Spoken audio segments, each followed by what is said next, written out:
Sanibonani, welcome back to enye video. Ngiyabonga kakhulu for coming. Thank you very much.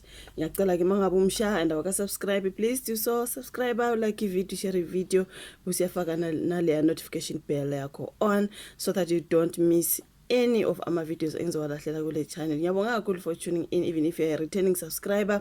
Ngiyabonga kakhulu for uthando lakho ne-support. Thank you so much for all of you.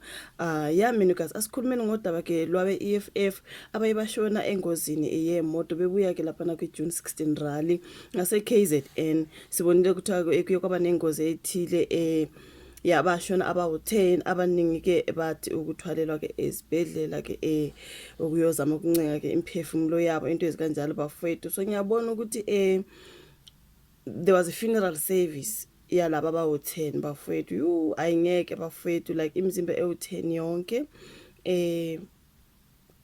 Angazi kusho ukuthi on my other video I think bengifake kwenye i-channel besikhuluma nje ngokuthi kuthiwa ke uJulius Malema ongumphathi we-EFF uzodeliver ispeech lapha when it comes to i-funeral service yalabo abawu-10.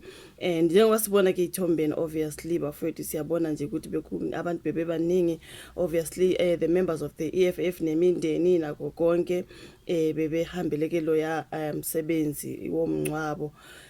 Yeah, lana ephepheni bebebhala ukuthi umthobanhliziyo ke emndenini yabashone bebuya emcimbini. So umthobanhliziyo ngizwa kukhulunywa ngokuthi kuthiwa ke bazothi ukwakhela izindlu imindeni yalabo abawu-10 abalahlekile, njengoba ke sekuye kwavela lokho kuvelile Nkosi yami. Kusho ukuthi that was a June 16 rally ebiyenzelela lapha ngase KZN. Kusho ukuthi abantu nje babebeyile ekubuyeni kwabo back to laba abawu-10 basebethola ke ingozi yemoto. Okay, base bayashona kwasho ukuthi abanye baphuthunyiswa ezibhedlela. So kuthiwa ke izosula ke inyembezi ke izosula hayibo, what am I reading? Izokwesula izinyembezi ngezindlu. Okay, imindeni ke yabe EFF ababhubhile. Okay, umholi we-EFF uJulius Malema uthembise ukwakhela imindeni eshonelwe izindlu ezisezingeni. Asethembe kuyoba njalo bafowethu. Lokhu ke ukusho ngesikhathi ekhuluma ke enkonzweni yomncwabo wababhubhe engozini ngesonto ledlule. So ukufela ke emzabalazweni kuyinto enkulu, ingakho ke sizohlonipha bonke laba abashonile ngokuthi sakhele imindeni yabo izindlu. Sizobakhela izindlu ezisezingeni, lezindlu zizokuba nazo zonke izinsiza. Noma ngabe ke awekho amanzi endaweni, sizokwenza isiqiniseko sokuthi esimba amapitsi kulezo zindawo. So lokhu sikwenza ngoba nakho singafuni ukuba khohlwa labo abaphangalele. Asifuni ukuqhelana nemindeni yabo. Malema uthi abashonile bayokhunjulwa ke njengamaqhawe akuleli. Kwase kubekwa ke izithombe zabo lapha nanzo silahlela on my screen. Shame man, singathi moya yabo ngakuthola ukuphumula bafowethu.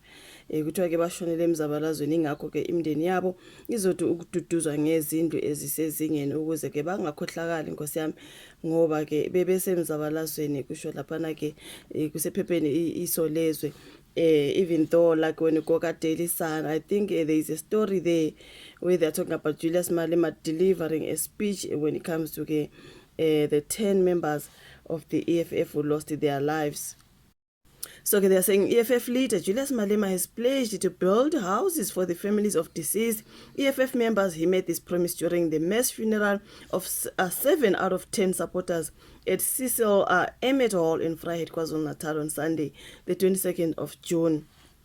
The tragedy occurred when 10 EFF members were unalived in a collision between their bus and a coal truck on the R34 between Melmoth and Vryheid, just a few kilometers from their homes. They were returning from the EFF's June 16 rally at Kingswell Litini Stadium in Umlazi, Durban. The victims were Sibonga Konke Mathe 17, Ayanda Khumalo 27, Ntombi Ndlovu 19, Gcwalisile Sibisi 44, Longani Mbata 26, Boniso Manqale 23, Uphumlani Zulu 46, Thuthukani Dube 26, noThokozani Mashazi ona 29, beno Siyanda Thwala. Yibona ke ukuthiwa ke imphefumulo yabo iphangalele laphana bebuya ka-EFF. 7 of them were honored at a mass funeral attended by Malema and other EFF leaders. The other 3 were not included as 2 families chose private burials and 1 victim was from Zimbabwe. Malema consoled the grieving families, assuring them that the EFF shares their pain and promising that their loved ones will always be remembered. The EFF will walk with you, we will support you, and we will continue to fight in their names. I want to say to you, be proud, parents, because your children didn't die from Yaupe, or your children died drowning in your children didn't die drowning in DRUGs or alcohol. Your children died on the battlefield of your children. So your children are soldiers, I think so. To all the ground forces of the EFF, this is an opportunity to pick up the spear and continue the fight to return the land to the rightful owners. We must never be scared. The land belongs to us. This land belongs to our grandmothers and grandfathers. No one came through a ship carrying land. They found it here and they will leave it here. We have no other home except South Africa. Comrades, we must continue to be disciplined and die in the revolution, because to die in the revaluation must be an honor. That is the speech by the EFF leader Julius Malema in the 7 of them, funeral service of 7 of them, since they're saying 2 families chose private funerals and the 1 person was from Zim. So obviously maybe they will have to go back to Zim, something like that. Yeah, I mean, it's so sad, but fair to.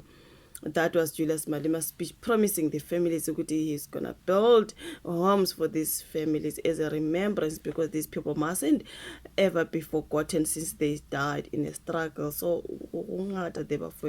may their souls rest in peace. Thank you so much for watching this particular video. Like and subscribe, share. We meet again in my next one. Bye.